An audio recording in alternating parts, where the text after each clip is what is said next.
Hola, oigan, el día de hoy me viene a visitar a Alejandra Carrillo, es una de mis mejores amigas y recientemente fue nombrada como directora del Museo del Periodismo y las Artes Gráficas, ¿cierto, Ale? Así es. Oye, Ale, gracias por aceptar platicar con nosotros porque vamos a platicar de varias cosas interesantes y una de ellas es tú eres periodista cultural y me parece que ahorita hace ratito así en pláticas informales y en general en otras ocasiones hablábamos de la importancia que tiene el periodismo cultural, Total. pero de lo poco que se cubre. Primero, gracias por aceptar platicar conmigo y te admiro muchísimo. Muchas gracias, no, hombre, pues es un placer para mí tenerte acá en el museo y que justo el Museo del Periodismo y las Artes Gráficas se convierta en un espacio vivo para que periodistas como tú tengan un lugar para platicar, para chismear, para reflexionar, ¿no? Eso es muy importante. Claro, darle vida, ¿no? A este Sí, total. museo que sin duda ha estado apagadón, pero pues ahora contigo al frente tenemos muchas esperanzas. Ale, Muchas gracias. gracias. Oye, a ver, platícanos del periodismo cultural. Ale, Uh-huh. ¿cuál ha sido tu experiencia y qué es lo que observas actualmente en Jalisco y en México? Uf, es una pregunta muy larga que creo que tiene muchas explicaciones. Yo te puedo dar una que tiene que ver con el periodismo cultural que se hace pensado no solo como un periodismo que sirve para la difusión de las artes y la cultura, que sí, sino un periodismo que tiene el espacio, el tiempo y la pausa para reflexionar sobre los fenómenos sociales, no cuando están pasando, sino cuando ya se asentaron en una comunidad y cuando ya son parte de la vida diaria. Eso es la cultura finalmente, ¿no? El conjunto de acciones, de pensamientos, de idiosincrasias que forman parte de una sociedad, ¿no? Entonces, entendiendo el periodismo con esa amplitud, podrás entender la importancia que tiene, ¿no? Históricamente en México el periodismo cultural ha servido para entender cómo esos grandes cambios sociales, culturales, ocurren a veces de formas dramáticas y a veces de formas muy lentas, ¿no? Como que adoptamos ciertas formas de pensar, ciertas formas de comer, de relacionarte, ¿no? Y me parece que el periodismo cultural es el lugar en el que esas cosas ya se cuentan, ¿no? No solo ocurren como de que, se está poniendo de moda los corridos tumbados, sino como, a ver, ya son parte de una historia, han estado aquí desde los años 30, cómo se han ido transformando, ¿no? Entonces, me parece que tiene una capacidad impresionante de reflejarnos como sociedad. Y en ese sentido, por supuesto que en el marco de las muchas cosas que ocurren en México con la violencia, con las desapariciones forzadas que tú has cubierto con mucha amplitud, a veces parece que no tenemos tiempo para el periodismo cultural, ¿no? Y eso lo que ocasiona es que cuando hay que hacer un recorte, se empieza por ahí, ¿no? Por el periodismo cultural que es tan poco valorado. Creo que tiene que ver con muchas cosas. Cada vez tenemos menos tiempo para la pausa y también hemos empezado a ver el periodismo cultural como desde una forma de difusión, ¿no? Como pues que te cuenten lo que hay en el cine o lo que hay en el teatro, que sí funciona para eso, pero creo que podría hacer muchas otras cosas. Para eso tendremos que tener medios de comunicación, espacios que tengan amplitud para la pausa, para el descanso. Por ejemplo, la radio me parece que es un lugar donde el periodismo cultural ocurre de maneras muy naturales, ¿no? Pero, por ejemplo, en los periódicos, que cada vez tenemos primero menos páginas y luego menos páginas para la cultura, pues cada vez se ha perdido más esa profundidad, ¿no? Hay algunos periodistas en Jalisco que resisten y que siguen haciendo periodismo cultural con esta mirada amplia de la que hablamos y que han encontrado maneras de financiarlo de formas precarizadas, lamentablemente, pero también como en resistencia.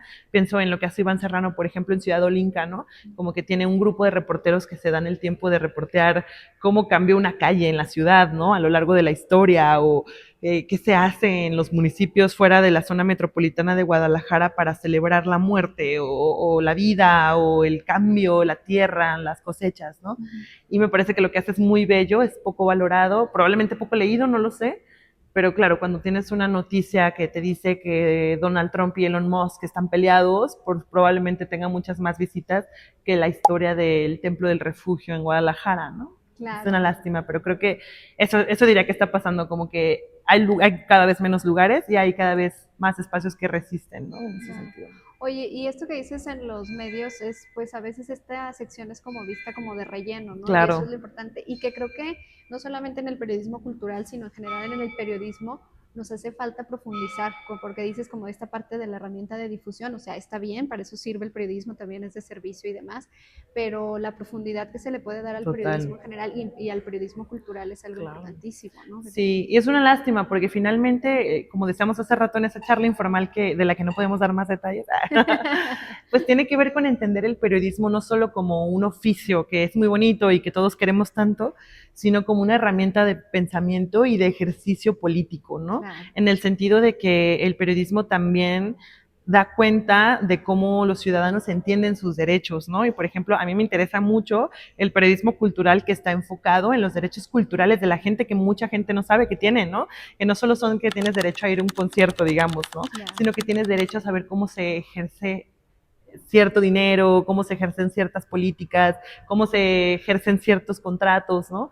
Y cómo accedes, por ejemplo, qué tan cerca está una biblioteca de tu casa, ¿no? O qué tan cerca está el centro cultural más cercano de tu casa y en qué medios puedes llegar, si puedes llegar en bici o solo puedes llegar en carro. Es esta cosa como del acceso a la cultura, que cuando pasó la pandemia creo que todos empezamos a valorar un poco más, ¿no? Como esta cosa de los libros, qué caros son los libros, ¿no? ¿Cómo llegamos ahí, no? ¿Cuánta gente de verdad puede acceder a ver cine de calidad, no?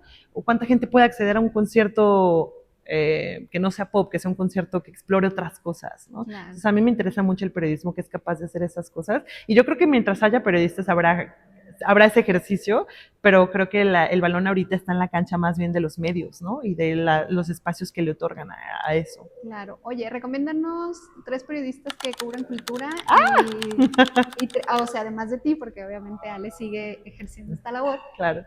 Y espacios donde podamos leer sobre cultura. Pues bueno, Ciudad Olinka de base me parece que hacen un ejercicio muy lindo y que están en redes sociales, tienen un lenguaje muy adaptado ya a internet y eso es de agradecerse, ¿no? Diría que Héctor Navarro, Paja, que es tu compañero en el canal, Sí, que es un periodista que entiende muy bien su labor como obrero de la cultura también, ¿no? Como que no se separa, digamos, del ejercicio de la cultura, ¿no? Él se entiende como también parte de ella y me parece que eso es muy importante. Y pues diría que Rebeca Pérez Vega, mi excompañera en Mural, claro. que ella entiende además que el ejercicio de los derechos culturales de los ciudadanos tiene que ver también con la rendición de cuentas de las autoridades, que somos nosotros los funcionarios públicos, y que ahí también hay una responsabilidad muy importante en acercar esos derechos y hacerlos cada vez más accesibles para los ciudadanos. Y pues sí, esos espacios hay que buscarlos, ¿no? Como que no van a aparecer en tu feed.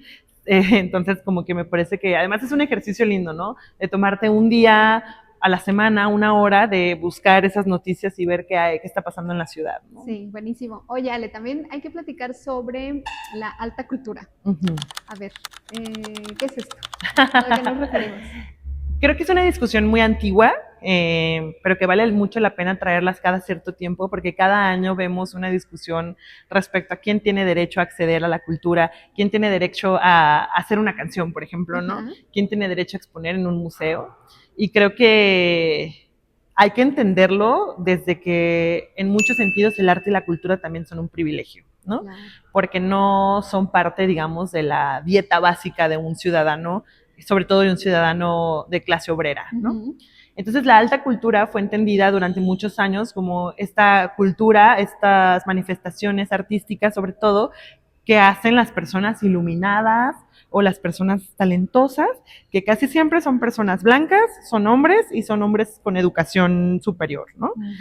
Eso implica que solo ellos dicten qué es alta cultura y qué es baja cultura, ¿no? Y ahí tenemos un montón de ejemplos entre la música clásica y la música popular, ¿no? Que es, no sé, o sea, ahora me parece que es una reivindicación, pero en algún momento me parece que fue una forma de discriminación, ¿no? Decir es popular para el pueblo, ¿no? Y acá es para los iluminados. Está el arte y la artesanía, ¿no? La pintura y las artesanías que te venden en Tonalá, ¿no? Y esas distinciones lo que han hecho es una gran división de los oficios, pero también del derecho al acceso a los espacios, ¿no? Y a los recursos. Entonces me parece que en este momento ese tipo de distinciones ocurre, por ejemplo, en la música, ¿no?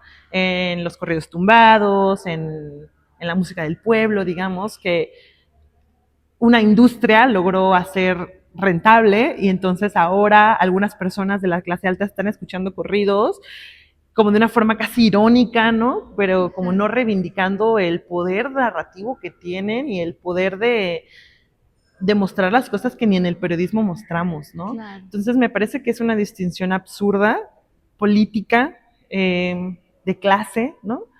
Que es importante comenzar a cuestionar, ¿no?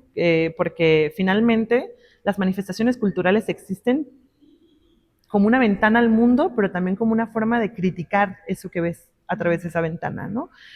En el sentido de que si un corrido narra una historia sobre narcotráfico, no necesariamente le está haciendo apología, porque entonces tendremos que decir que el periodismo es apología también, ¿no? Es una forma de contar, tal vez sí lo exalta en algunos momentos, no soy la defensora de los narcocorridos, ni mucho menos, pero sí me parece que hay que entender que esas expresiones están allí para comunicarlas, ¿no? Y para hacerles preguntas incluso, ¿no? Claro. Oye, yo recuerdo que tú hiciste en mural algo sobre corridos tumbados. Sí, Sí, ¿no? sí. ¿Qué encontraste ahí?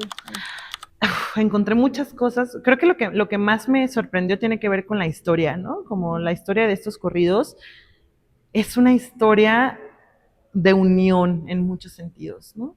De unión de clases, de unión de tierra incluso, ¿no? Porque los corridos tumbados, como expresé en ese reportaje, que si quieres te paso, Sí. sí, es una mezcla entre la música del norte de México y los instrumentos del norte de México con la estructura narrativa de las letras del rap estadounidense, ¿no? Sobre todo en Nueva York, en Los Ángeles. Entonces, como que esas dos cosas unidas dieron a luz a los corridos tumbados, ¿no? Y luego, dentro de los corridos tumbados hay corridos que sí narran la violencia en México, sobre todo el narcotráfico, y hay otros que hablan de amor, ¿no? Y entonces, por ejemplo, yo veo a mucha gente que critica a cantantes como Junior H, y si escuchas las letras de Junior H, son todas de amor, ¿no? O sea, de desamor, y en el fondo, pues es la vida de cualquier adolescente o el joven de su edad que no puede superar el gran amor de su vida, y que está hablando de eso de formas en las que se comunica más fácilmente con los jóvenes de su edad, a que si le cantas una canción de Los Temerarios, que casi que puede no darle mucho sentido. Ajá. Y creo que todos vivimos esos procesos, ¿no? Cuando tú y yo éramos jóvenes, cierta música para nuestros papás era como, ay, ¿eso qué, no? Como que siempre generacionalmente hay estas barreras, pero a mí me parece que los corridos tumbados en específico son una amalgama de muchas cosas en la historia de la música mexicana que ocurren actualmente, ¿no? Como que toda esa historia, toda esa tradición, finalmente llegó a culminar en ese género y me parece precioso, las letras son muy buenas, incluso las que cuentan historias que tienen que ver con sustancias y con negocios ilícitos, son narrativamente muy buenas, ¿no? Son estructuralmente interesantes y quieres escuchar otra vez y quieres saber quién es el que hizo eso, ¿no? Y finalmente son las formas en las que las generaciones se cuentan sus historias, ¿no? Y se cuentan su presente también en ese sentido. Nosotros tal vez encontramos eso en los libros, pero no nos estamos preguntando dónde lo están buscando los chicos y por qué tendríamos que ser nosotros quienes les digamos, ahí no encuentras tu historia, ¿no? La historia la encuentras en los libros. Porque ellos van a buscar esas formas de todos modos, independientemente de lo que les impongas, ¿no? Entonces encontré una riqueza musical muy grande, una amalgama de instrumentos o sea, que vienen de Alemania, de Polonia, ¿no? De la historia de la migración europea a América, ¿no? Entonces ahí hay muchísima riqueza que me parece pobre verla solo como apología, ¿no? Claro. Me parece que la apología no termina de contestar las preguntas que se están haciendo los jóvenes sobre su historia y deberemos dejar que ellos lo respondan más que imponerlo nosotros o castigarlo incluso, ¿no? Sí, claro, porque creo, bueno, ya para ir como cerrando, me parece que no es satanizar per se el género, o sea, tendríamos que tener más saberes y nosotros como periodistas no nos podemos limitar a ver la alta cultura y a discriminar porque sería un contrasentido del periodismo, ¿no? Claro, creo que nosotros como periodistas tenemos la doble agencia un poco de explorar y de conocer y de preguntar más que de satanizar. Exacto. Sí me parece un contrasentido, pero sobre todo me parece un discurso peligroso, ¿no? Siempre que prohibimos algo, siempre que prohibimos un género musical o lo satanizamos, para mí es una muestra de una recesión, ¿no? Como de que están pasando cosas políticamente muy difíciles en las que tienes que culpar a alguien, ¿no? De lo que está pasando, porque la respuesta es tan compleja y complicada que necesitas a un chivo expiatorio para decir, por eso estamos como estamos, ¿no? Cuando el problema es muchísimo más profundo y me parece que que es el deber de los periodistas, pero también de nosotros como agentes culturales, por ejemplo, aquí en el museo, de darnos un momento para reflexionar sobre eso y dejar que las personas saquen sus conclusiones con la información correcta, ¿no? Porque también me parece que la satanización viene de un proceso de desinformación, en el fondo, ¿no? Exacto. Como de fake news, como le decimos ahora. Y además es alejarnos de nuestras audiencias, a la idea de acercarnos a ese sector que ahora tiene, Es tan pues, vulnerable. está vulnerable y tiene el futuro en realidad ahí. Y es alejarnos de esa parte y no conocer lo que ellos No están escucharlos, escuchando. no Porque hacerles preguntas, exacto, ¿no? no preguntarles. Y no explicarles, ¿no? Yo creo que también como darles un contexto. Claro. Sí. Uf, sí, tanto, Bueno. tanto por hacer.